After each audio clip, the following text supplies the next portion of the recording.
Hello and welcome to another Arsecast Extra, as always, with James from Arseblog. James, good morning to you. Good morning, Andrew. How are you today? I'm okay. I'm slowly on the mend. You know, still got the lingering effects of whatever this thing was that I came back from Budapest with, but I'm less bad. I'm coughing up less stuff than I was a week ago, so I guess that's progress. That's good. The graph is going in the right direction. Yes, it is. It is. I know that's a lovely image to start the podcast with, so I apologize to everybody for that. But, you know, I could have been more graphic about it. I wasn't. How are you, by the way? Happy birthday. Congratulations. A big milestone birthday for you. Yes, it's actually tomorrow. Yeah, I know, but you got the party, you know, at the weekend. I had a little party on Saturday. The big birthday is tomorrow. I won't say how old I'm going to be, but I will tell you I'm 39 right now. So the mathematicians among you may make the leap. Yeah. I actually feel all right about it. I feel, you know, all's right in my world, Andrew. Arsenal won the Premier League. You know, I sort of think it was beautifully timed for me to enter the next decade of my life. This is how I want to go into it. That seems perfectly a great way to look at things. You know, you can't do anything about the passing of time. I've got a friend whose birthday was this weekend as well, and he gets a bit you know, antsy about the idea that he's getting older. Yeah. I'm sort of like, well, there really isn't any solution to this, you know? Breaking news. You've been getting older since day one. Correct. You know, there is a way that you don't get any older, but that's not a good solution to the problem that you're facing, you know? You just got to... That's true. You just got to embrace it, you know? There's nothing it's a privilege. Can do. That's it. It's a privilege. That's what Mikel Arteta would say. You know, the pressure of aging is a privilege. It's a beautiful thing. It's a beautiful opportunity we have in front of us to become old and decrepit. Yes. Well, there we go. Well, listen, you know, you're far from old and decrepit yet, but, you know, certainly getting on now, has to be said. I am a man. True. That much we can say. Mm-hmm. I am also an American now, of course. Yeah. Still here. I did pop back this weekend, but I'm back now in Chicago. I like that. I just popped back like it's not a fucking 8-hour, 9-hour flight, you know. Yeah. Well, I mean, it's quicker going from America to this part of the world because it's I don't know if you know this, it's downhill. Whereas if you go from here to America, it takes a bit longer because it's uphill. The plane has to turn its wheels faster or flap its wings harder. More flappy. There's a lot more flapping going on. Yeah. Andrew, what is your feeling on people talking to you on a plane journey? It sort of depends how long they go. And I have to say, you said this to me now, and I've just sort of been overcome with a wave of shame. Right. Because I remember... I love to do that to you, Andrew. Yeah, thank you. I love to do that to you. I remember, you know, going back from New York to Dublin a few years ago, and the plane was delayed a little bit, I think, and, you know, you sit in a bar at JFK and you have a couple of drinks, and, you know, I can get a little bit talkative, loquacious, perhaps, after a few bourbons. And I was chatting to the man beside me on the flight, and then at some point he just said, "I'm very sorry, I'd like to go to sleep now." And I realized that I'd just been sort of talking at him nonstop. And I still feel kind of shame in my toes about that. But he handled that beautifully. He did, and I was like, oh, actually, fair, yeah, that's okay. That's okay. What happened to you? Were you did you meet someone like me? 9-hour flight. Yes, I met a potential podcaster in the making. It's a 9-hour flight, and as soon as I sat down, this very lovely, friendly gentleman started talking to me, and it was sort of delightful. I was like, how polite, how nice, and asking me about my trip and where I was going and why.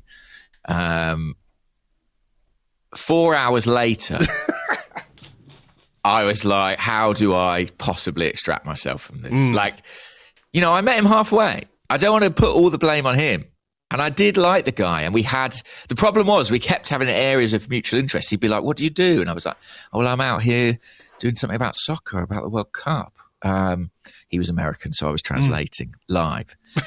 And he was into it. He liked it. And then he was, he said, oh, what else do you do? I was like, well, I'm an actor. And he loved film and he loved television and blah, blah, blah. So I kept... by the end, after 4 hours, I was like, I think this man might be my best friend. Like, I haven't spoken to anyone for 4 hours. I haven't spoken to Camille for 4 hours. I think he knows me better than she does at this point in our marriage. So... Oh, you're married to him as well at this point. Well, we thought we might as well. Is there a registrar on the plane? The captain, if a captain of a fucking boat can do it, then the captain of a plane should be able to marry you mid-flight. That's what I think. I agree. As long as the other guy's flying the plane at the same time. Mr. Assistant Pilot, yeah. But the problem is, I find sort of one-to-one conversation. Well, 4 hours is a long time, Andrew. We do an hour and a half on this, and I'm tired after that. Yeah, I know. So I didn't need the loo, but I pretended that I did, just to sort of take 5, just sort of, I don't know what he thought was happening in there, but I was just sort of thinking, texting people, being like, how do I get out of this? Because the difference between me and the guy you were sat next to is I can't do it. I haven't got the front. All the balls to be like, I've enjoyed this conversation, but it's now time for it to terminate. Do you know what I mean? I think that's a perfectly reasonable thing to say, though. If you can say, listen, it's been a pleasure to talk to you. I just want to put my headphones in and just listen to some music for a while and relax. I've got a busy day tomorrow, when I get there, flight's long. I think it would be the most unreasonable person in the world who, despite, the connection that you made and obviously the long life that you're going to spend together from now on, I think it would be a very unreasonable person who would take umbrage at that. But Andrew, I am a coward. And so I know I did go back and I had work to do. That was the incredible thing. I mean, maybe on some level I was happy to sort of put that off, but I eventually was like, I am going to have to do some work now. But then what was tricky was I was working and all he did for the remaining 5 hours of the flight was just watch the map. And that made me feel like he's waiting for a time to come back in. If he'd put on, one battle after another, which was available via the in-chair movie system, I would have been like, okay, I've got a couple of hours here. But when you're just watching a sort of 16-bit representation of a plane inching across the Atlantic, I felt like I've got to give him a bit more. So I went back for more later. You're a good man. I did really like him. I'm glad that we are wed. Sure. But it's one of those tricky things where it's like, I think if I had to choose some chat or no chat, I think I am a no chat man. That would be the best thing, because then you don't have to extricate yourself from a situation like that. But on the sort of, he's not an Arsenal fan. He's an Everton fan. So we spoke about Tim Howard and Brian McBride. And Landon Donovan, actually. Was it Everton, wasn't he? I think briefly. He was, yeah. They had a real run of Americans over there. I think that was probably one or two more that I'm not thinking of. But I've lost my train of thought. Oh, he's not an Arsenal fan. So the chances of him listening and finding this are slim. So I feel free to talk about it. But to reiterate, I really did like this man and talk to him perhaps for longer than I've talked to any single person in my life before. So he should be flattered, not offended. You'll never forget him. You'll never forget him. There you go. No, I don't remember his name, obviously. But no, of course. Yeah, that'd be mad to talk to somebody for 9 hours and just not get their name. Well, after the third hour, I was like, I can't ask him now. Do you know what I mean? Yeah. Once he had the ring on. Do you, bloke, take this spoiled man? Oh, listen, I know how it is. I've got neighbours. I know their dog's name, but I don't know their name. Mate, it's terrible. I'm in Chicago. I'm filming this show in the studio out here every day, and there's about, 20 people working in the studio. Mm-hmm. I'm calling them all man or dude. Do you know what I mean? That's the way to do it. That's the way to do it. Yeah. Even when they're not men, to be honest. Has anyone got any advice for like a female equivalent for like man or dude? I feel like mate in the UK is more... It's more non-gender blokey. specific. Yeah, but it's still quite blokey, I think. It is, yeah. But I'm still chucking out mates everywhere. Good to see you again, mate. But I need something that works over here. Maybe mate, actually. Maybe people be charmed by that. Yeah. Just, amp up the Britishness. Yeah. Mate. Give it a bit. Me old mucker. Yeah. Polish your shoes, governor. Yeah, all of that. Yeah. All of that. Well, did I say last week that no one understands me out here? Did I say that? No, you didn't. I mean, you are easy to understand for me, and I think for many people. Thank you very listening, much. I've never told you that before. Quite often I'll say something like, "Oh, should we get on the podcast then?" Do you know what I mean? Like that. And people just sort of double take and sort of squint and look at me blankly, and I have to really enunciate. I think as a people, we in Britain and perhaps Ireland too, I think we mumble a bit. Do you know what I mean? I don't think we're projecting much in our day-to-day life. And add in the accent. No one's got any clue what I'm talking about out here, to be honest. Well, yeah. I mean, listen, just be thankful you're not Scottish. That is true. Could be worse. Where they had to sort of put subtitles on Train Spotting, whereas we can understand it all perfectly well, I was thinking my colleague at The Athletic, Jordan Campbell, is out here. Oh, right. Yeah. He used to do some Arsenal stuff, all right. Yeah. And I was like, maybe they'll, we're getting all the different reporters on like Video Link, and someone was like, we might get Jordan. I was like, I think we'll need the subtitles and the signer if we have Jordan on. But well, listen. Anyway, so that's what's going on with me. Okay. You're obviously doing this this show. How have the World Cup things been? This is ridiculous. I mean, what have the impressions of the World Cup been for you so far? How's it World Cupping and stuff? Culturally, it's sort of difficult to determine how much anyone in North America is excited about the World Cup. I do think that the NBA finals have attracted a lot of attention in this kind of opening week or so. And congratulations to the Knicks. It is New York Knicks. Mamdani's year, I guess. What a year to be. Yeah. Mayor. A New Yorker and an Arsenal fan. Premier League title, yeah. Yeah, but I've been watching quite a fair bit of the football, though. But the good thing for me is I'm on the right time zone. Okay, so I can actually see most of the games. Unlike my Scottish brother-in-law, who, sent me a photo of him celebrating in his living room at 2:30 a.m. on Sunday morning. Watching the scrappy John McGinn goal, yeah. The times are weird, because I have very fond memories of Mexico 86. Right. And watching the World Cup in Mexico, and it was sort of, staying up late and watching football. But I don't recall it being as late as this. Maybe it's because there's just more teams, so there are more matches, so they're going on like a little bit later. I think, for example, the Sweden-Tunisia game, maybe it kicked off at 3 o'clock in the morning or 4 o'clock in the morning. Yeah. I have here? memories of 2002, was it? Which was Japan and Korea. Japan, South Korea, yeah. And I was at school then, and basically you would get up for school like a couple of hours early and get to squeeze in a game before you went off to school, which was an incredibly exciting prospect.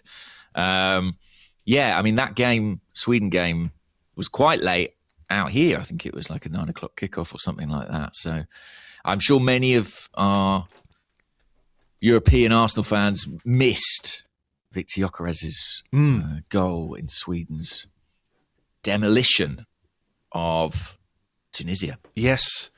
Yes. And Omar Rakik scoring, of course. Of course, the former Gunners were everywhere yesterday. I missed that out, but yeah, former young gunner Omar Rakik scoring the goal for Tunisia. I'm curious as to how you have found. Like, I watched the opening game, right? The opening game between Mexico and South Africa. South Africa, well remembered. And I think, one of the things that stood out for me was the fact that halfway through the first half, they had a hydration break, which they're calling a hydration break. But of course, it's not really that.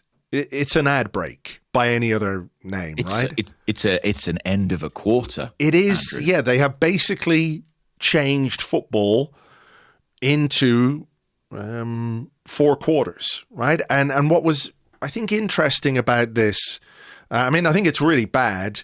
People were saying, well, it's very hot. They need a hydration break. They need to have a drink of water, and that's good. And I think we should be cognizant of player welfare. But it was 21 degrees Celsius in Mexico City on Friday evening or Friday afternoon when that game was taking place. That is like perfect for a game of football, for professional players to be able to play 45 minutes. You don't need a hydration break when the temperature is like that. If you're playing in 30 degrees or 35 degrees, as may be the case for some of the games, there's a very, very good case to be made that it's necessary for the welfare of the players, right? Yeah. But on RTE, which is the national broadcaster here in Ireland, the very first game, the very first hydration break, they went and they snuck in a little 60-second, 90-second ad break. So the game stopped, and then they went to an ad break, and it came back, and they restarted, and they got to halftime. And at halftime, one of the pundits, Richie Sadlier, who's a player, used to play for Millwall, and he's a pundit here on Irish television, basically said, they were saying, well, what do you think about the first half there, Richie? And he said, well, before we talk about that, I think we need to talk about just how bad it is that the game is being split into 2 quarters and that ad breaks are being shown halfway through a half of football. That's bad. And he's on a TV station, which is obviously, or which was at that point showing them. I've been watching games since, and I haven't seen them repeat that ad break thing. So they're sticking with the coverage, and the commentators are talking about it. What's your view of that as a I don't want to say development, but as part of the way that this World Cup is being presented to us? Because I think there's another aspect which I want to touch on, unless it's something that you bring up when you answer the question. Well, let's see. I think it's very. I think it's interesting, and I think it's basically bad. We've seen water breaks or hydration breaks, whatever you want to call them, before. We saw them in COVID, didn't we? When the Premier League restarted across summer, and we've seen it occasionally in games or international tournaments, but it's always been relevant to the temperature. So basically a call would be made if temperatures reach a certain level that they would introduce them. They're just sort of unilaterally in this tournament. They're happening. There's no sort of discrepancy or decision to be made. And it's interesting, the adverts point. I believe we are getting adverts here in the US on Fox and elsewhere during those breaks. And I think there have been instances. There's been instances where we've come back from the adverts and the game is already underway. And then subsequently to that, there's almost been a sense of the players being ready to restart, but waiting for a signal from the television companies to come back, because actually, it doesn't really take 3.5 minutes for players to have a drink of water. Yeah. So it's clearly impacting kind of the televisual experience. I think in Britain, they're not showing ads. I think I'm right in saying they're either going to the studio, or you're seeing pictures of the players talking to the coaches. Yeah, that's certainly what I've heard anecdotally. BBC can't and won't show ads anyway. That's true. It would be a hell of a departure for them. Imagine them just lashing in an ad break. ITV, I've seen people say, did not go to ads. Yeah, shown some restraint there. In terms of its impact on the actual games. Oh, and by the way, I believe in at least one stadium during the tournament, it was announced as the end of the first quarter, the hydration break. Get out of here, really? Yeah, I think so. But, which may have been a confused stadium announcer, or may have been a revelation of the secret intent. But Jurgen Klopp, I think, said on German television that he thinks these breaks are essentially determining the rhythm of the games and the shape of the games. That's what I was going to say to you. I feel like we're sort of the objection that we have to these things in principle, right? Which I think is absolutely right. We should absolutely 100% object to these interruptions being made in 45 minutes of football when they don't have to be. Because the more it becomes normalized, the more they'll get away with, and the more it'll be something we have to reckon with in the future. But I just thought, like, imagine you're halfway through the first half and you're a team that's on top, and you've got the rhythm, and you've got the flow of the game, and you've got possession, you've got domination, you've got territory. You're really on top, and we know how. It can take a lot to get into that position in a game, and then all of a sudden, for no good reason, the game is being stopped, which allows the opposition maybe time to reflect on what's happening. It certainly interrupts your own rhythm and momentum in the game. I think it's just really, really bad. Yeah, I think the Brazil-Morocco game was a great case study in it, where in the first 20 minutes, Morocco went ahead, they were doing really well, and the hydration break kind of came at the worst time for them. Now, obviously, in that period, Carlo Ancelotti made a few adjustments as well, and it sort of allowed Brazil to come back into the game. And I think for a coach, I'm sure the coaches are sort of by and large happy about this opportunity to have that level of intervention in the game. But for me at the moment, it principally feels like an interruption in the game. And I'm sort of curious to see how it develops. The other thing I've noticed is that basketball is a full-court sport, and I'm not a basketball guy, but I've been watching a bit of the NBA while I'm out here.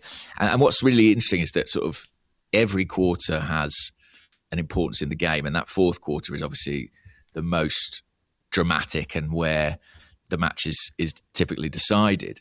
But I have seen a couple of games during the World Cup where, let's say, a team is sort of level going into the fourth quarter. Again, Brazil-Morocco is a great example.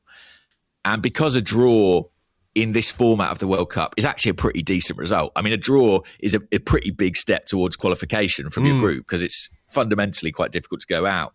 It almost feels like there's kind of a tactical pause in the game with about 20 minutes to go, where everyone kind of says, yeah, we'll just take this, will we? And I sort of feel like that takes some of the drama and the jeopardy and the volatility out of those final 20 minutes.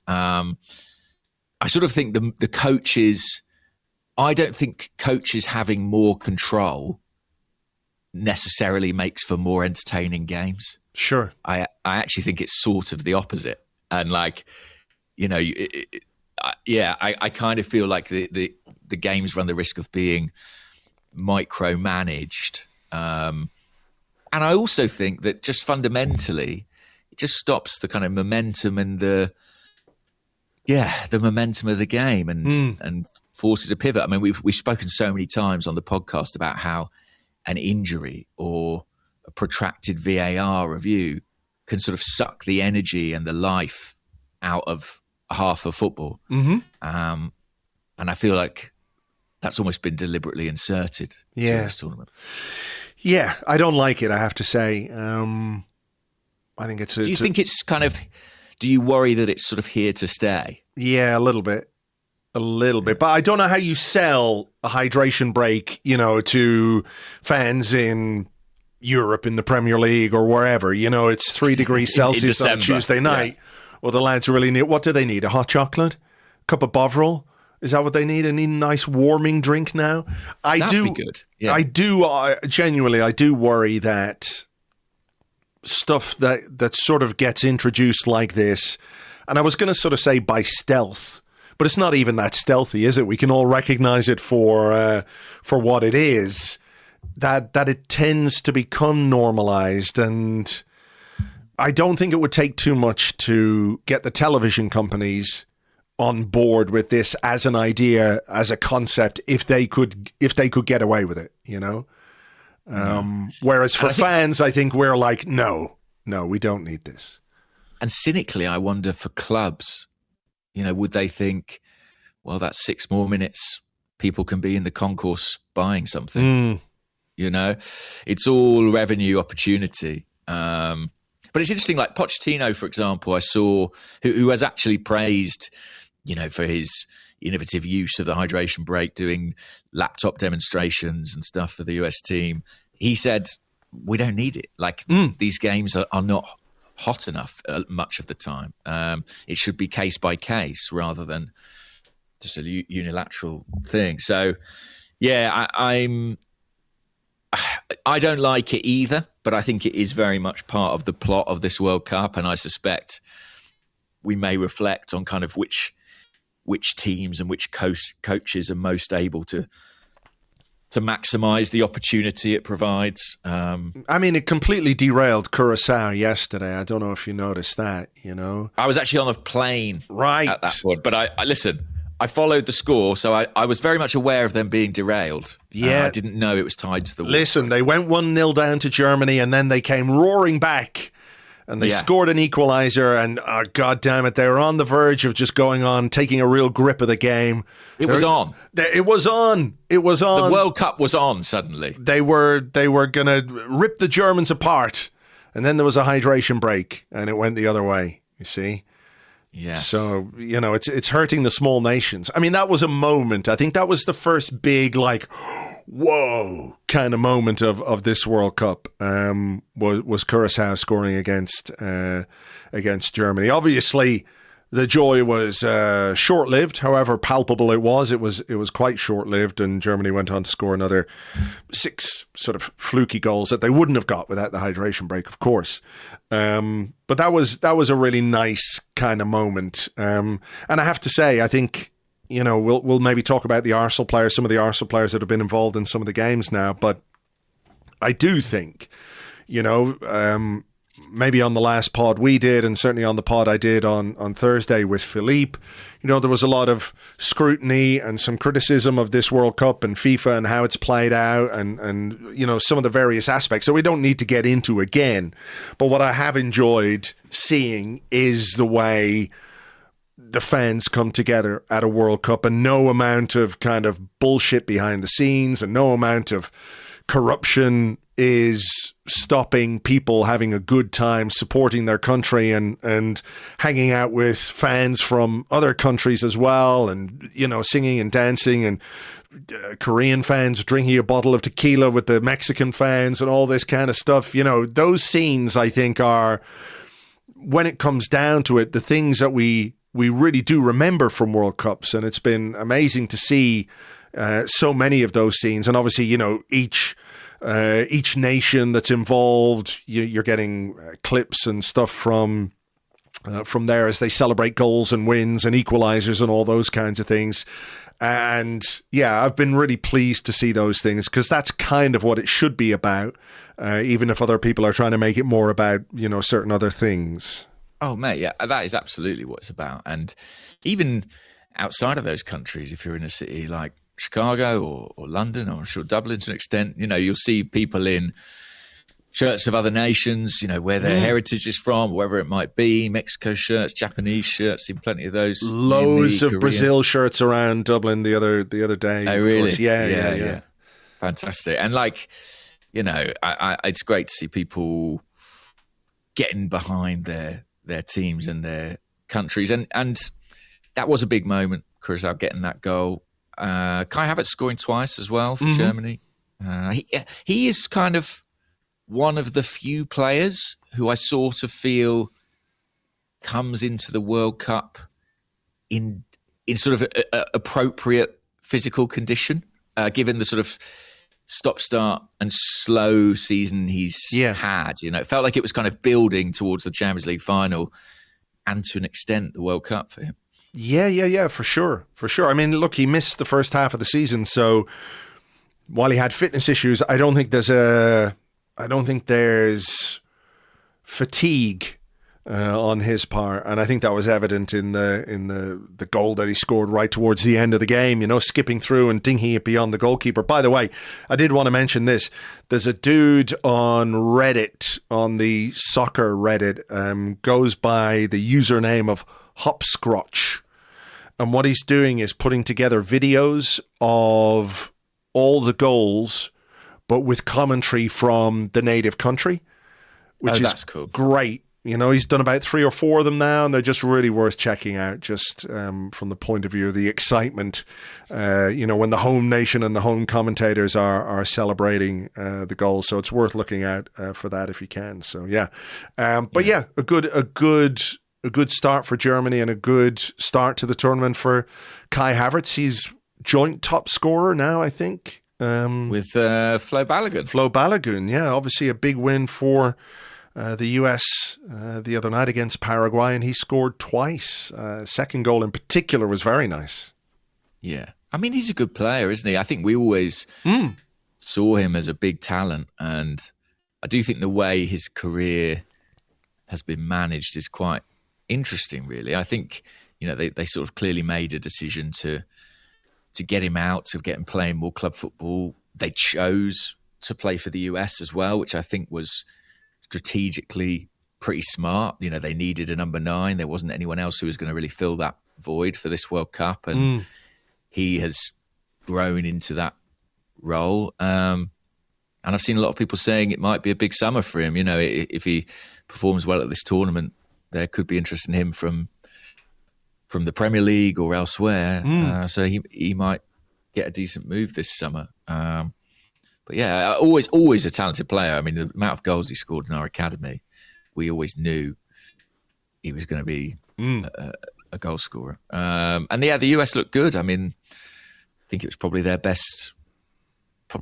ever World Cup performance. Paraguay weren't great, to be honest with you. But yeah, they looked decent. And as I say, I watched Gyökeres last night for Sweden, scored. He had a very Gyökeres game, I thought. Like he looked, he was very busy, very hardworking, untidy at times, but always a threat, and got his goal. He had another big chance, didn't he, as well? Yeah. He played in a proper front 2 with Isak, which I'm told they don't typically do. I think Isak's played off the left for them a lot. But yeah, they played as a real pair. And it was interesting seeing Gyökeres in the front 2. I sort of think it suited him, actually. And yeah, it kind of played to his strengths a bit and masked some of his deficiencies. And obviously, like, they are, as front 2s go, they're right up there in this tournament. I mean, there's a sort of, they're not the same player. You know what I mean? Not at all. So there is a sort of complementary element to the way that they perform. He had a decent start. We saw the celebration. And yeah, I'm trying to think. Japan, I think Tomiyasu came on. He did. That was great. I fucking love me some Tomiyasu, I have to say. A lot of people said that was kind of the game of the tournament so far. I went to bed at half time because I was like, oh God. First half, this is not great. So you can all thank me for the second half that followed. Those hydration breaks really picked up the action. Yeah, the end of the second quarter, I decided to go to bed. So. I keep winding up basketball fans here by saying you only need to watch the last 2 minutes of games, and I keep comparing it to the British TV show Bargain Hunt, which does force me to explain what Bargain Hunt is to people. But essentially, I say it's like an antique show, and I say you just skip to the auction. You don't need to see the first 25 minutes of the show where they're like, shall we buy this lamp or shall we buy this hideous porcelain doll? Just get to the auction, and then you find out the profit and the loss and whether the red team or the blue team won. And that's basketball, basically. I'm sure that's going down very well. Yeah, they love it, actually. They really, really love it. And when the Knicks made their big comeback win, I think in game 4, I just sent all the Americans I know a picture of Tim Wanacott, the host of Bargain Hunt. as my kind of valedictory. I was right all along. See, I told you. I mean, what else has happened? Australia, great win over Turkey. Yes, I must say that my father-in-law, who is Turkish, said, "Do you want to get up at 4:30 to watch Turkey-Australia with me?" I was in the UK that night, and I said, "No." No, I don't. And I think he probably regretted his decision. I was quite surprised by that result. I think a lot of people may have underestimated Australia. I thought that would be a Turkey win. Qatar got their draw against Switzerland. But yeah, I think that's sort of it, really. I think we've mainly covered it off. I'm trying to think of any other Arsenal involvement that I've overlooked. Hincapié played for Ecuador in a defeat, last minute goal from Ivory Coast. Some last quarter drama there. I think that's kind of it, though. What have we got today? France-Senegal is tomorrow. So today is Spain get started. They do? Against Capo Verde. Okay. I saw a video of David Raya. It made me sad, actually. It was a training. You know how we put out like the finishing drills? And it was the Spain kind of finishing drill. Poor old David Raya was sort of the sub goalie, being forced to like dive after shots from Lamine Yamal for 20 minutes. They never make the number one do that, basically, because it hurts a lot and it's risky. It's mad he's not the number one for Spain. It really is. It is mad, yes. Like he's been the best goalkeeper in the Premier League for probably 2 seasons now. And obviously his first season with Arsenal was good, but maybe not as convincing as the other two. I think we've spoken about this before. It's obviously like manager preference. He prefers Unai Simon. Who is the manager of Spain? I don't know. Who's Spain manager? I don't know. Aaron Ramsdale? If he's picking Unai Simon. I don't know. Luis de la Fuente. Right, okay. I mean, they've just announced that lineup and it is Simon, as expected. But I can't get my head around that, to be honest. What I always say is, he must be bloody good. He must be. Because I just think David Raya, been one of the outstanding players in Europe, really. Yeah. Zubimendi on the bench as well. Marino on the bench. Marino on the bench, yeah. Could be a good way to get some minutes into him, though, after a long period out. If they get a few goals early on in this game, which is kicking off in about a little over an hour from now. A bit like Kai, it's sort of come at the right time for him, and I've got a feeling he'll make an impact. We know he can be a good sub off the bench and a guy who's got a good nose for goal. So I think Marino will have his moment in this tournament. When do England play? Because there's obviously like never. I'm thinking like, what's going on there? It's Wednesday. And it's Croatia. At like 9 o'clock. Okay. Yeah. And the big Arsenal interest is, will Bukayo Saka be ready? Noni Madueke obviously played in the last friendly and had. Did you see his incredibly Noni Madueke moment where I did, yeah. Yeah, went through on goal, rounded the goalkeeper and hit the post.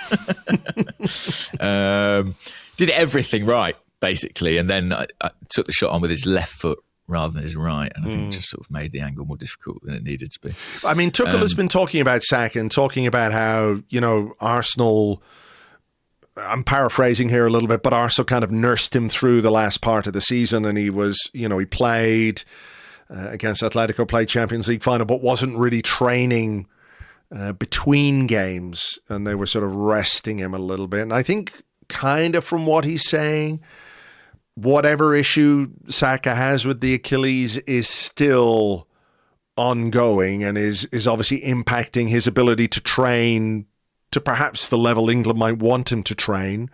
Whether or not that means he's more cautious about using him or not, I don't know. I guess we'll wait and see. But it certainly sounds like this is an issue that Bukayo Saka is going to have to deal with after the World Cup, regardless of how far England go. Yes. I mean, can you, just to skip ahead slightly, I did ask a question on Blue Sky saying, how concerned are you about Saka's Achilles situation? Who asked that question? Can you? Not him. Not that guy. Okay. Not Kanye, no. Right. Well, we won't be answering a question from him. But No. I don't think it's him. Good. He's got a picture and it suggests it's not him. Okay, that's good. How concerned am I? Quite concerned, I guess. I think, he did get a rest, and he did spend a little while out of the team and came back, and for it still to be going on, it's a bit like the Jurrien Timber situation, isn't it? That whatever we asked of Jurrien, I remember we were talking, I don't think it was on air, but I think we were talking about Timber and the Champions League final, and you had said something to me about how they're hoping he can play a part in the Champions League final if he's needed, but it would be a big risk. Or a risk, anyway. And then as it turns out, whatever happened in the Champions League final, I don't know if it exacerbated the injury or if it just made it clear that the injury was still so bad he couldn't play and he had to withdraw from the Netherlands squad for the World Cup. So, yeah, it is a bit worrying, isn't it, for Saka and for Timber? Yeah, I think so. I don't know if Timber's going to have some surgery. It was sort of the feeling was in the final few weeks of the season that he might require it, and it was a question of timing. Did he have it straight away and officially rule himself out of the final and the World Cup? He must be gutted to miss a World Cup. Missing the running is one thing, but a World Cup is another. And he's not had the best of luck, has he, with injuries in the last few years? That would be 3 surgeries. Yeah. If he has surgery on the groin thing, he obviously had a surgery on the ACL, which, you need to repair that injury. And then he had surgery on the ankle last year or last summer, wasn't it? During the off season, and he obviously came back and played most of the season, so it didn't impact him, hugely in that sense. But it is a bit of a problem Arsenal have to try and figure out. It is, yeah, especially when your other player in that position is Ben White currently, and he's had his own issues as well. So I'm sure that's something Arsenal will be sort of examining. I had a question on that, actually. Let's do this one question before we go into to part 2 and do more questions. John Larkin on the Discord said, Timber was speaking on his injury during the week. It really doesn't sound good considering he's going to be out for a while. Would you consider keeping Ben White now for this season as opposed to selling him and bringing in someone new who then needs to learn the ropes?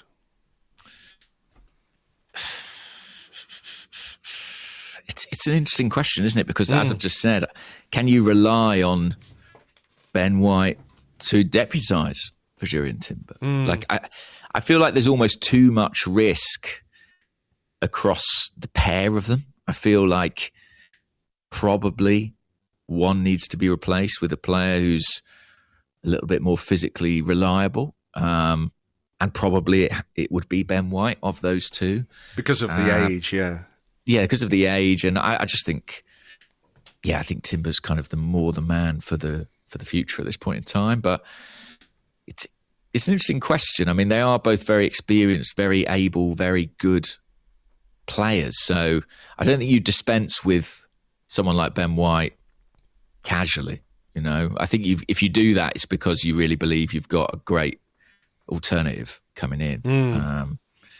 I don't think you'd necessarily want a situation where it's Timber plus some 20-year-old guy you've picked up, you know what I mean, who's sort of relatively untested. Like, I think with Timber's injury record, you have to think whoever is sharing that position with him is probably going to have to play quite a lot of minutes next season, like especially if he's coming back from another surgery. Yeah, I mean, I think the thing about the Timber White thing as a piece of footballing strategy, it was great right? Yeah. Oh, yeah, on paper, on lovely. paper, it was so good because you had this younger guy, and Ben White was, the best right back in the Premier League, I think, for a couple of seasons as well. But what's sort of happened and what's been unfortunate is that we've never had them, available to share the burden. When Timber got injured, Ben White had to play that whole season, basically. He played 50-odd games, I think. And then that had an impact on him, and then he had an injury, and Timber had to play a lot, and then that had an impact on Timber, who had that ankle injury, and then Ben White got that injury at the start of last season, and Timber had to play a lot, and then, we've never really had them both available consistently at the same time, which I think is just really unfortunate because they're two brilliant, brilliant players. And if we'd been able to sort of manage the minutes a little bit better and share the burden around, we probably wouldn't be talking about any sort of change at right back now. But I do agree with you. I think it's hard to sort of be able to sit here and say, as much as I love him, and I do, like, we can absolutely count on Ben White to be fit until such time as Timber is back, You just, are we asking too much of him? If we do keep him, are we not just going down the same road again and again, just placing that burden on him? And then when Timber's back, Ben White's going to have to sit down because he's fucking knackered or injured or whatever. So, yeah. And if Timber is your guy long term, and he is going to be sort of managing or rehabilitating some of these issues, then you do need to have someone sort of solid who you can fall back on. And I love Ben White as much as any Arsenal fan, but I have worries about that. So I think that's a really interesting one that Mikel and Andrea Berta have to look at this summer. Yeah, I think they'll obviously have a plan in mind, and then we'll see what happens. It might depend on what sort of treatment Timber needs, and and what sort of interest there is for someone like Ben White as well. Does Sabaya emerge? Is it at the level that makes it worthwhile for Arsenal? I think it's pretty early days on that one. Everything I've sort of heard and spoken to people about, I don't think there are any dramatic or imminent developments on Ben's future. Well, there were a few little Arsenal transfer stories doing the rounds over the weekend, which we'll get into. We have a couple of questions about those sort of things. So why don't we take a little break, and we will come back with your questions and more in part 2 right after this.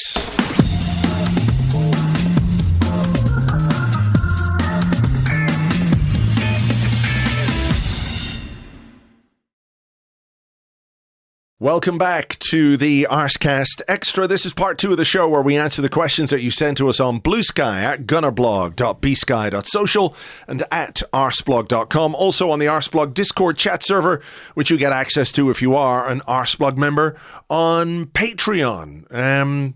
Did you get good Chicago feedback from last week? I did enjoy the fact that we talked about, you were like, I love doing things on my own. And then there were all these messages going, James, I'll do stuff with you in Chicago. I really like that. People are just so nice. Yeah. I don't know. I'm coming across some sort of hermit, basically. I don't want to see anyone. I don't want to talk to anyone on a plane. Yeah. So what I've decided to do, to bite the bullet, actually, is that Elliot has organised a live pod with Paul Poznan in my pants as well, who is a Chicago local. Fortunately, I've managed to avoid him entirely thus far. Fortunately. Yeah. He's trying to pin me down and I keep wriggling away. I just have to take a 9-hour plane ride, Paul. I'll see you next week. Yeah, exactly. I was free this weekend, so in my desperation to avoid him, I went all the way back to the UK just to mean that we don't have to hang out. But he will be there. Elliot will be there. I'll be there on Sunday, the 28th of June at the Home Away from Home bar in Chicago. And we're going to do a live pod at midday. Then we're going to have a bit of a hangout and watch a World Cup game on the big screen. So you can get tickets at chicago.arsenalvisionpodcast.com. I think they are $5, and I think the proceeds are all going to a local charity or a charity chosen by local Arsenal fans. So, yeah, it should be good fun, and hopefully see a few of you there. Is that where the Chicago Gooners hang out? Is that like their bar? I don't know. I remember. No, I actually think it's. I think it's not. I think it's a different bar. Okay. So yeah, I must go. I think there's a few places, but there's one place in particular where they will watch games, and I'm not sure exactly where that is. But I will get there. Okay. And watch a World Cup game. I remember many years ago in Barcelona, we used to watch the Arsenal games in a bar called the Philharmonic. It was an English bar. Which was also the football team I used to play for. It was called. It was on Calle Mallorca, number 204, Calle Mallorca. And I remember, I think it was that crazy North London derby. Remember the one we won 5-4 at White Hart Lane? Yeah, love that game because it was mad. Yeah. Yeah, and I remember meeting some of the Chicago Gooners there, some of the guys. Yes. It's a big group. I think it's like, I want to say it's sort of the second or third biggest kind of Arsenal sports club in the country here. They watch games at the Globe pub. Right. So if you want to go and watch, if you happen to be passing through Chicago and you want to go watch, an England game with people who will be rooting for Bukayo Saka to not get injured, that is the place to do it. All right. Well, they were good guys. I remember. I think one of them was called Gary. I could be wrong, but yeah, it was a long time ago. It's 20-odd years ago now at this point. Yeah. And they did extend an invitation to watch a game with them in Chicago, but I've never been to Chicago, so I haven't yet been able to take them up on it, but hopefully one day. What are you doing on Sunday, June 28th, Andrew? Hang on, let me check my diary. Yeah. Okay, cool. I'll let you know. I'll come back to you on that one. I'll come back to you on that one. For just $5 and a very expensive flight, you too could witness me finally consent to meet Paul. We had a couple of questions because there was a big transfer link at the weekend. There was a story involving Leandro Trossard and Besiktas. Mm-hmm. And there is every summer, Andrew. It would not be a transfer window without a story about Leandro Trossard moving to Turkey. Well, listen, the lads in Turkey, they love a fucking transfer rumor. They really do. As much as we love them in this part of the world, it's next level there. Which does mean you have to sort of add a slightly bigger pinch of salt to some of the stories. But I saw that story about Trossard and Besiktas, and then David Ornstein dropped a little bit of a bomba about Arsenal being interested in Club Brugge Greek left-winger Christos Tzolis. Is that how it's pronounced? Tzolis. I'm not sure. It's what I'm going with, certainly. Yeah. We can take Tzolis. Who we faced in December. Yeah, I don't remember him one bit at all. No. Ex-Norwich man, of course.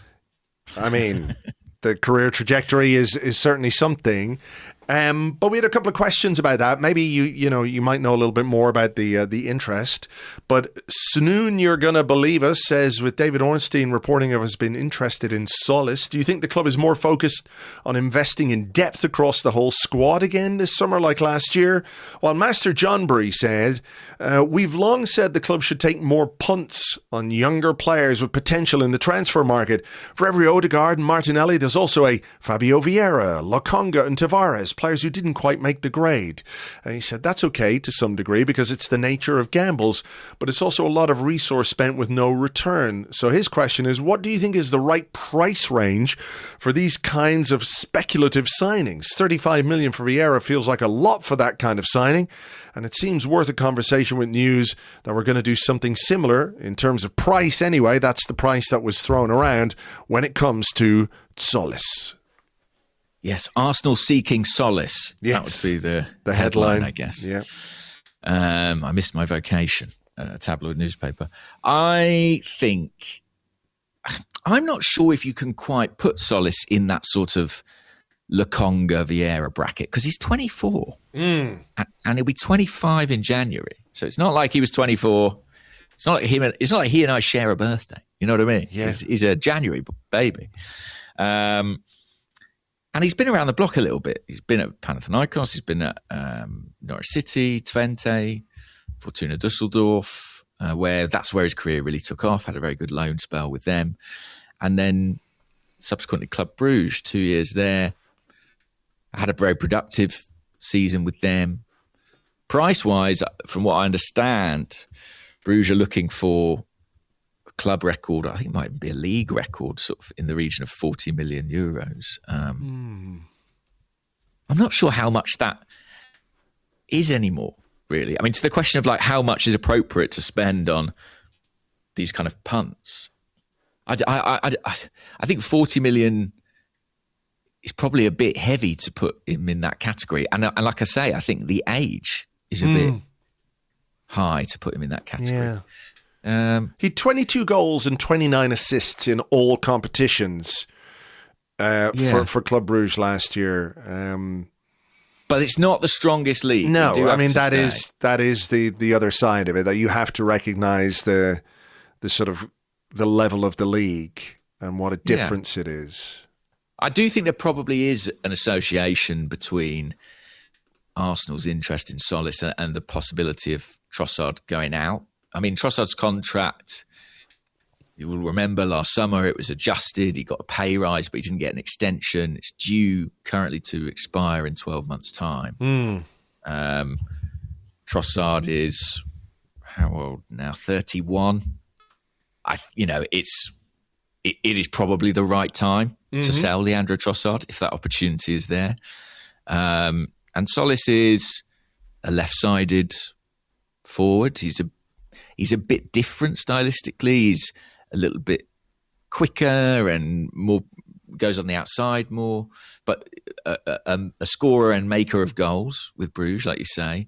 And Arsenal have watched him and know him well, and Mikel Arteta knows him well as well. So I think it's definitely a possibility. I mean, David, he doesn't really he doesn't mess report around things unless there's some substance to it. So, can I just ask you this one as well, because it is sort of an interesting aspect of it, because I think what David had said when he reported it was that this was a player that Arsenal had been offered, and Mitzlers.bsky.social, I don't know, he's lost all his vowels, but he said, what are your thoughts on the number of deals the club have pursued after being offered a player? I'm thinking of Madueke, and that was the reporting around the Madueke thing, that it was more like, here's the chance to sign Madueke, rather than Arsenal like actively or strongly pursuing the player. And it was a decision that they came to, obviously not just because someone said, here, you want to sign them? And we went, okay.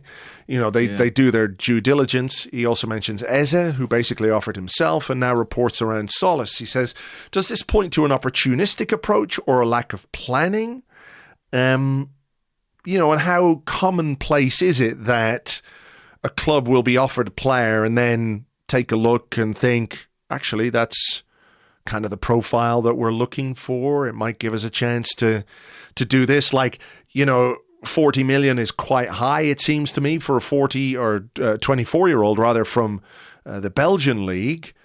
But do they look at it, let's say, if they get 20 million for Leandro Trossard, do they then look at that and say, well, actually, this deal is actually only costing us 20 million and probably saving us some money on wages as well?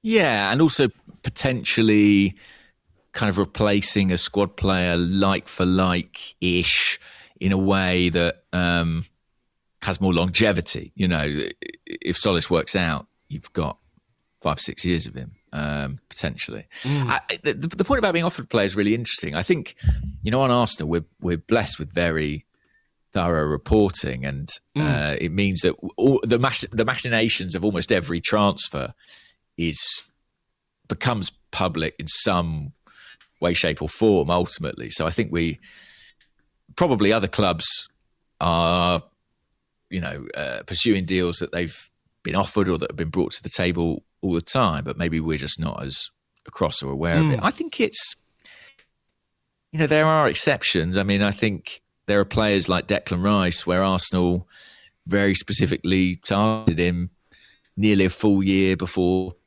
they signed him, and Martin Zubimendi and others like that, where it is a really long pursuit. David Raya, Jurrien Timber. And then there are others that are more opportunistic. Kai Havertz was kind of more opportunistic. There was, you remember Chelsea were in some regulation difficulties financially, and somebody had to go, and Arsenal, Havertz was sort of an opportunity. Madueke similarly. It's not like Arsenal sat down in January before the window and thought, right, how do we prize Madueke out of Chelsea? It was more a conversation where they were looking at the options in the market within their price range and felt he was the best value within that. So Tzolis, I think, would definitely be a signing like that, where it's sort of, this is a spot we might need to fill. Maybe the Trossard thing has come in and they're like, well, that requires a response, and of the options available, we think this is the right one. We know the way Berta works is that he looks down a lot of avenues. He explores a lot of different targets and players and financial packages. And another aspect of David's reporting that I think it's important to emphasise is that he said that this signing is kind of independent of Arsenal's interest in a player like Morgan Rogers. So it's, part of the calculation on a Tzolis might be, well, this is a deal that means we still have money left over to bring in our kind of tier one talent. Sure. You see what I mean? Sure. So I don't think it's the sort of signing that's going to get anyone. I don't think we'll be congregating in the streets around the Emirates Stadium like we did when we won the title. Do you know what I mean? Yeah. It's sort of. But then, what I would remind us all is, nor were we when we signed Leandro Trossard, and what a brilliant acquisition he turned out to be. Well, that's true. That's true. I mean, there is that idea that, maybe he's not the guy who moves the needle in quite the same way that people would have liked. But then I think I'm just having a look now. 2019 is when Brighton signed Trossard from the Belgian league, right? So how much did they pay? He was 24 years old. How much did they pay? They paid. Oh, they're Brighton. They're clever. They paid about 15 million quid. Right. See, there's a bit of a difference there. But maybe the market is inflated a bit as well. I think in the market, and that's 15 million pounds. Flip it to euros. I don't think it's a sort of insane level of increase, but that does slightly allay the fear of like, what's this guy doing? He's 24. He's still in Belgium. Does that mean he doesn't have pedigree? I think we can learn. Not necessarily, and it's a league that certainly Albert Stuvenberg knows very well from time working there and spent there. So, I curious to see how this one plays out. I don't think it's kind of a marquee arrival, although I know there are a lot of Greek Arsenal fans who will be very excited about it, no doubt. But I think it's one that might make sense in the kind of evolution of the squad. And, that left-hand side, I think last summer a lot of people felt it needed refreshing. And I think this summer, this perhaps indicates that it will be refreshed. Yeah. Okay. Club Doctor. I had a question about the Club Doctor. Oh, yeah. Bunge 1976 on Blue Sky says, do you believe the firing of Arsenal's head of sports medicine is a direct consequence of our injury problems, or just a broader reshuffling of backroom staff? There's a great question. I don't actually know what the answer to this one is. Maybe it is. Maybe it's a bit like trying to keep things fresh and keep new ideas. They've got some Portuguese guy coming in, right? Who worked from Aston Villa. Yes, yeah. And I don't know what the perception of the work that he did at Aston Villa is, but maybe it is just a way of keeping things fresh in the way that, he tried to freshen things up, when Carlos Cuesta left. He brought in Gabriel Heinze, and people have often talked about that, the idea that, you should keep things fresh behind the scenes. I don't know.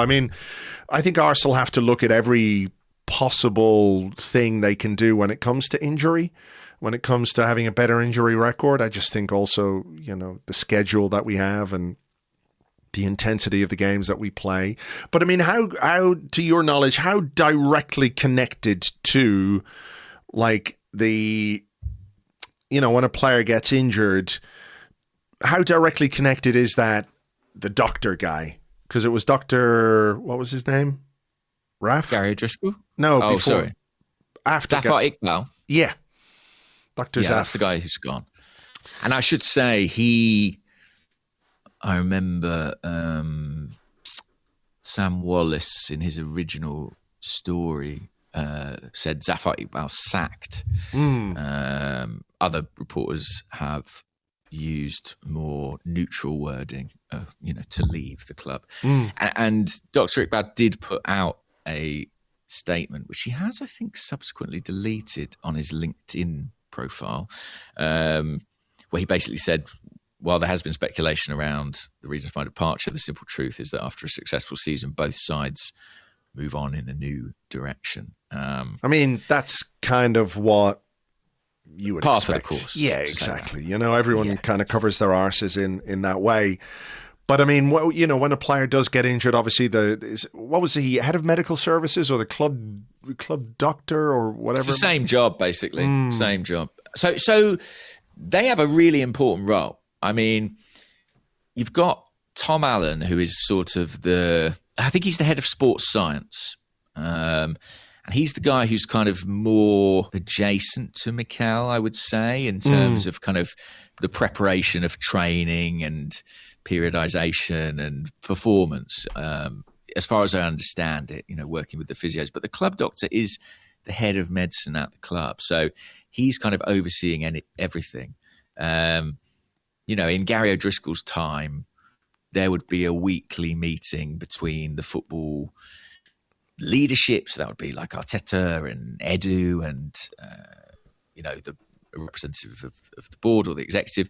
And the club doctor would come in and basically brief them on every player's health or injury concerns. And it would be discussed in a kind of weekly bulletin. Obviously, there's contact day to day, but that was kind of the formalised aspect of it. And I believe that continued once Zafar came in, Dr. Iqbal, to give him his proper title.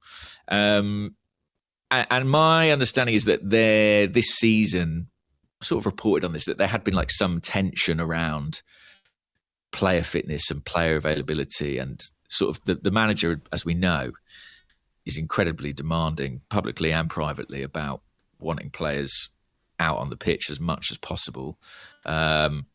And I think naturally the guy who is the sort of, who's more medically minded and whose priority, I suppose, is health and welfare, I think inevitably there can be some friction or tension in those conversations because, managers what they want, and sometimes what they're hearing from medical isn't good news or the news they want to hear. Yeah. So I think, and also bear in mind, Arsenal have had historically over the past couple of seasons, undeniably a lot of injury issues. And I think there's been a kind of internal process which has sort of examined that and reviewed that. And I think it's really unfair to say, and I knew people would interpret this news like this and be like, wow, well, it was all the doctor's fault, get rid of the doctor and suddenly we won't have injuries anymore. I think that would be grossly unfair.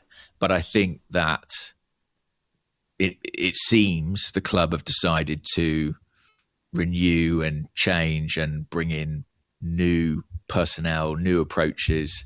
It's not just the guy coming in as doctor from Villa, but there are a couple of new physios joining, and I think there's quite a lot of turnover in that medical department. Not making it specific to Mikel Arteta, but what does a manager want in that scenario from those people within his club? Does he want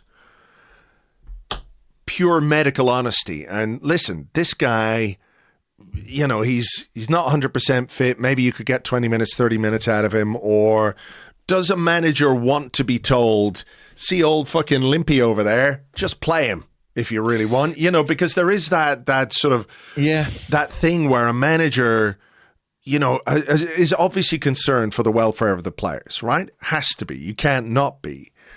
But at the same time, your job is dependent on having as many of those guys fit and available and ready as possible. So when they're not, is the inclination to sort of put pressure on the medical staff or to put pressure on the player themselves to return as quickly as possible? Every player wants to play, I think, as we know. So it's not maybe a case of that, but are there scenarios, let's say, where the medical staff are a bit more aligned with the manager rather than, let's say, a more holistic view of the player's fitness or health? That's a good question. And I suppose the answer ought to be no, because if you are a doctor, the sort of training you have had and the oaths you have taken or whatever it might be determine that the sort of medical perspective and evaluation is sacred and paramount. And the old Hippocratic exactly oath, right. Yeah. But of course, and again, I won't make this specific to Mikel. I think if we were talking in general terms about managers, they want players available, particularly in situations where you're under extreme pressure, be that a title race or a relegation battle or a Champions League final or any of these things. The managers are under such intense pressure to deliver. They just want the players back as soon as humanly possible. And of course, sometimes following their kind of medical credo, that places a doctor or head of medicine in a position of conflict. Now, why have Arsenal pivoted? Why have they gone for this new guy? Is it because, their references and their research leads them to believe his methodology is more efficient and better and can get players fitter quicker? Is it because they think he's someone who might be more flexible and amenable to the manager's specifications and demands? We don't know, but I don't think that's an unfair assumption. And, if you look at the way the complexion of the medical department is changing, it is looking a bit more European. It is looking a bit more Mediterranean. And I think people will draw connections and conclusions there, maybe. There was a piece in the Telegraph about a month ago about a sort of long-time associate of Mikel Arteta's coming in to conduct a sort of review of that department. And I think maybe what we're seeing now is some of the outcomes of that review. So I think that's interesting. But one thing I would say as well is that you'll certainly, and you will have been privy to or have heard conversations around from people around the club over the past few years that have also talked about the intensity of training or the intensity of playing style and the demands that puts on the players' bodies. And that's something that's kind of more in the hands of Mikel Arteta. So sort of one of my questions would be like, it's very well to review the medical and performance departments, but, are we also looking at the coaching demands, and are there adjustments that can be made on that side too to kind of ensure our players are as fit as much as possible? Yeah. Because it needs to be holistic. Well, that's right? it. Yeah, there's no point just saying, right, well, we'll get a new doctor and that'll fix everything when, whatever issues that Arsenal or any football club have are unlikely to be a single point of failure. It is going to be a whole host of factors that play into why some guys are injured and some guys are not, That's it. And that's why I mean, obviously our listeners would never react in this way, but I did see online on social media a bit of kind of an almost witch hunt attitude of we got the doctor out, no more injuries. You know what I mean? And I think actually it's going to be a much more holistic, hopefully holistic, thorough, protracted process to kind of really change that injury record at Arsenal. And I think I think everyone needs to be subject to that level of scrutiny. But I also think there's a degree to which, I think you nailed it at the start, where you're like, Arsenal have won. They need to find ways to refresh, bring new ideas, new impetus behind the scenes. And this is one of the ways they can and have chosen to do that. What about this? Because there's been quite a lot of talk about this this young man, Bouaddi, Ayyoub Bouaddi, who had a very, very impressive game. I didn't see it live at the time, but I did watch, one of the compilation highlights that was doing the rounds. And he is a player who has apparently been linked with Arsenal, among other clubs, this summer. He's very, very highly rated. He's 18 years of age. I think he currently plays for Lille. My name is Gio, says, goodly afternoon. Are the rumours regarding Bouaddi something to be excited about, or should we be looking for more established, experienced talent? Yeah, I mean, he looks to be a really good player. I thought he was outstanding in that first game against Brazil. Morocco, a good side, by the way. I think, I think they'll have a decent tournament. He's very sort of elegant on the ball, good footwork. He's got that eye-catching sort of Guendouzi mane as well. He's definitely a player Arsenal have discussed and looked at and followed for quite a long time now. I think a complication is that he signed a new long-term contract with Lille in December. And that's why the prices you're seeing associated with him now are significantly chunkier than they might have been. I've seen 70 million euros floated as an asking price potentially from Lille. And that, I think, raises questions of sort of like, is that, I guess Arsenal have to weigh that level of investment for a player of that relative inexperience. We just had that conversation about Tzolis, right? And what is an appropriate fee for sort of a punt on a young talent?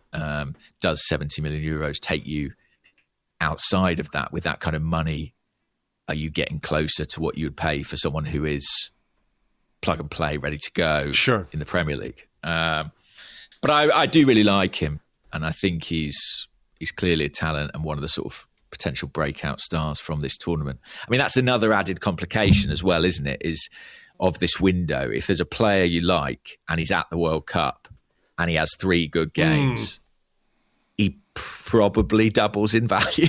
Yeah, that's it. That is it. And listen, that was a standout performance the other night against Brazil, no less, as well. This wasn't, against one of the so-called lesser teams in this tournament. So yeah, I think that will push his price up significantly. He looks a very exciting player. It'll be about seeing.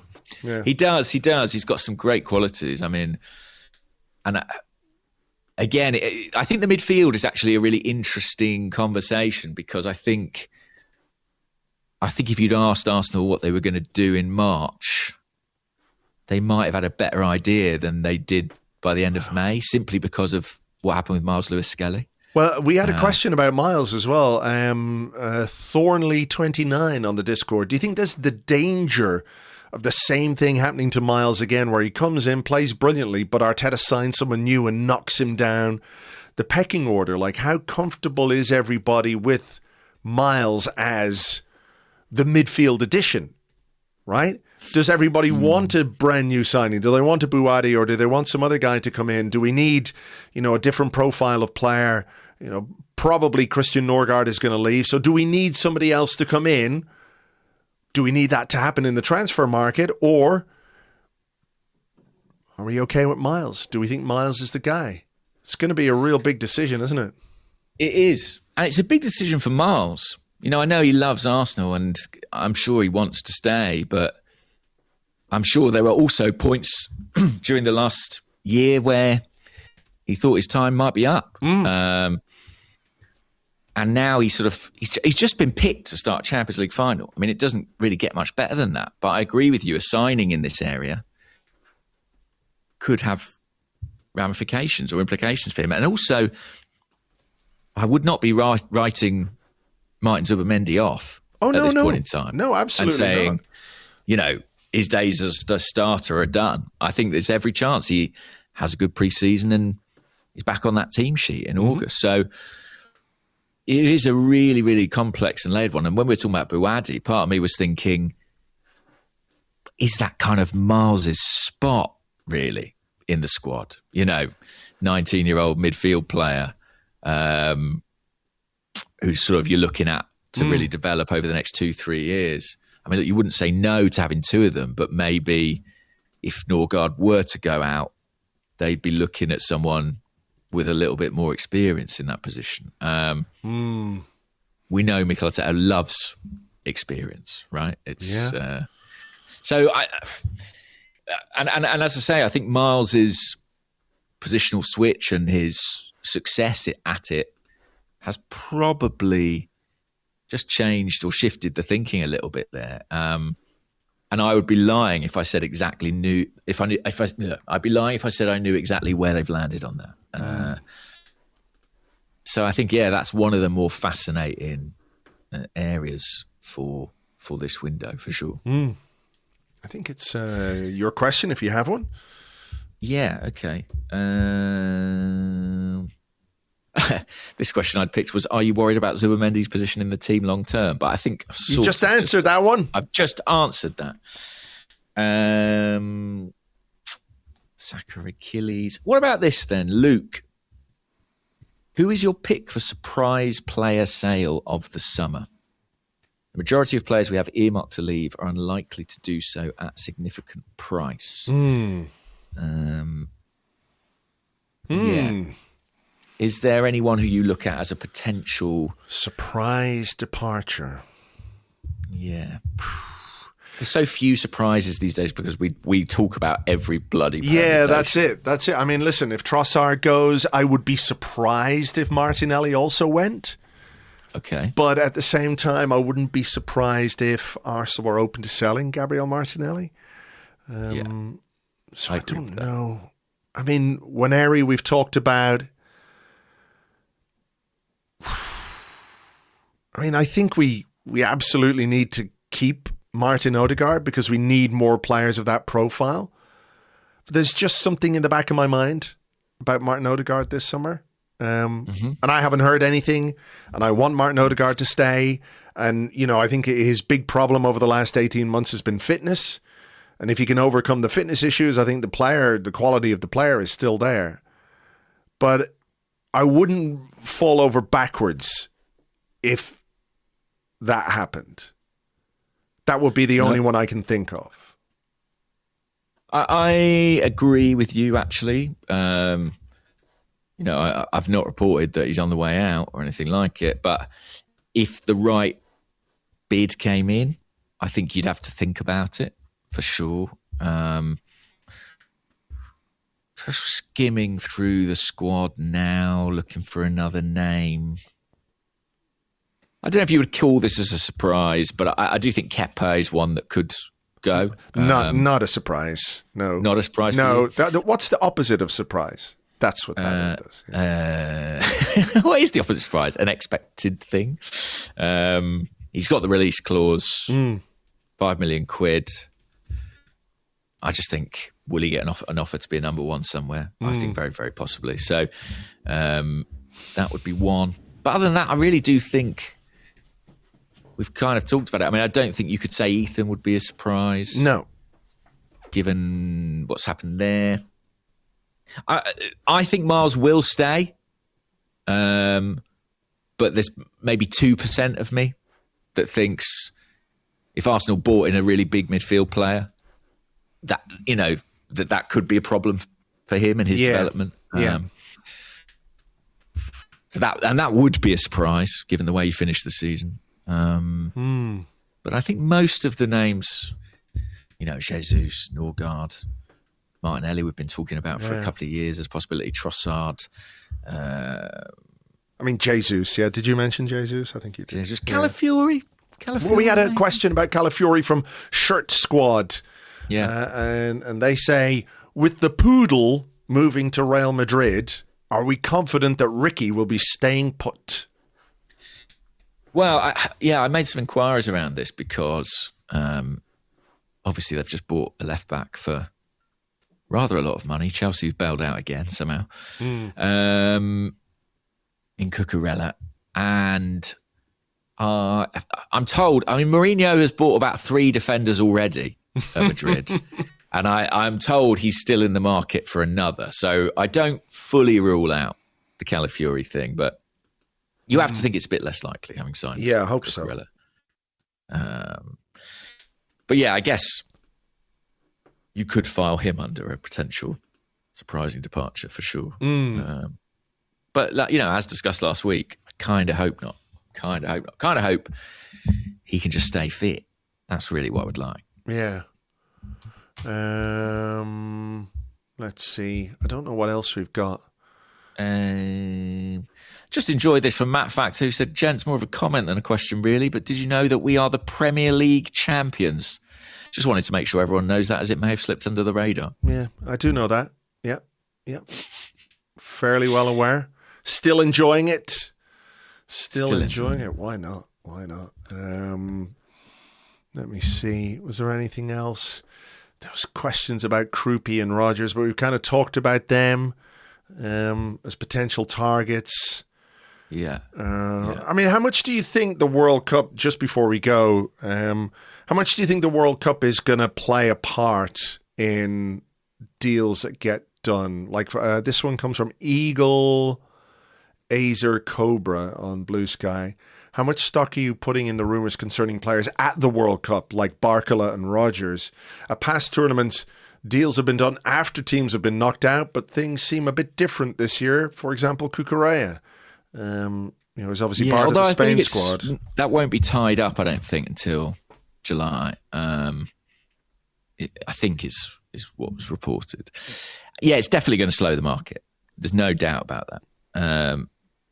And it's in the interests of selling clubs, isn't it? I mean, again, take a case like Bouaddi. Why would Lille possibly accept a fee at this point in time when he might be worth 20 million more in a month? So I think that is going to have an impact and a knock-on for sure. I'm just Googling, actually. So yeah, Greece, for example, are not in the World Cup. Does that mean a deal like Tzolis is more achievable at this early point in the window, and you can kind of tick that one off and have it done? I think quite possibly. And that might be a reason that's where the noise is at this particular point in time. Yeah.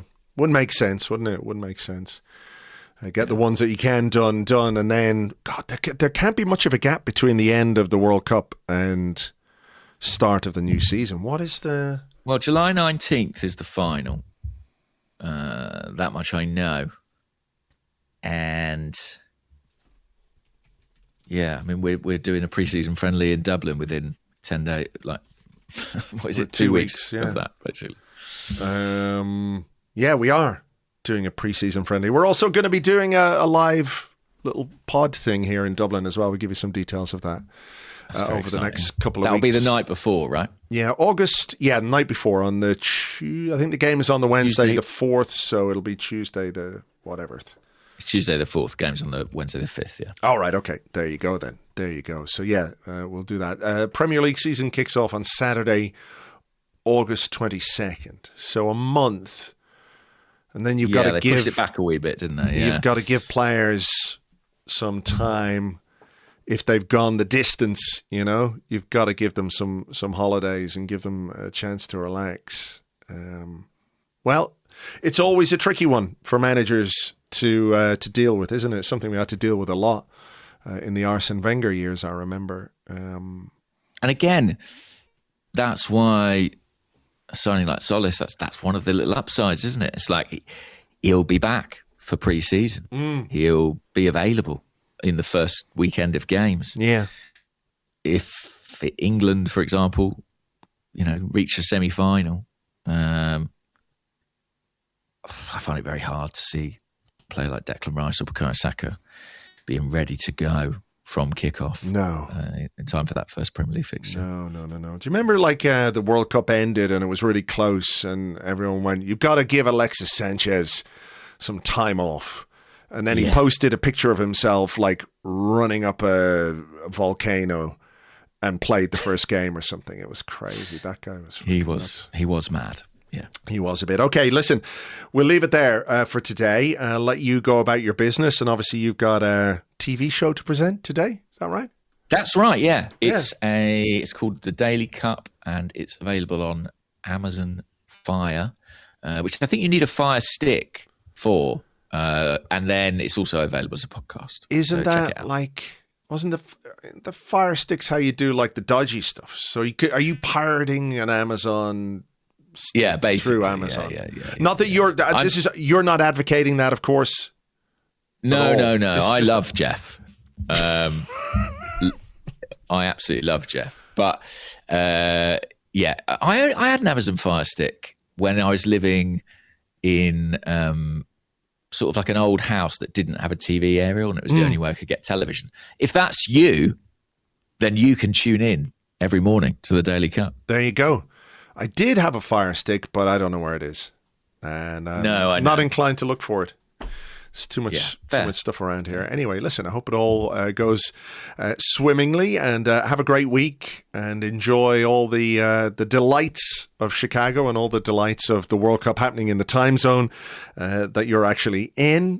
To everybody, yes, I will. I'm assured this will be the week for the deep dish pizza. So I will report back. Yes, after my birthday pizza. Okay, we look forward to your culinary Stanley Tucci-esque updates on the next Arsecast Extra. To everyone else, thank you so much indeed, as always, for being with us and for downloading, for listening, for subscribing. We'll have something for you a little bit later in the week. You can also keep up with the World Cup over on Patreon. Phil Costa is doing a really excellent and fun World Cup diary for us. So a sort of written post for you on top of everything else that we do on Arseblog. That's patreon.com/Arseblog if you want to get involved with that. For now, though, folks, take it easy and we will catch you on the next one. Bye-bye.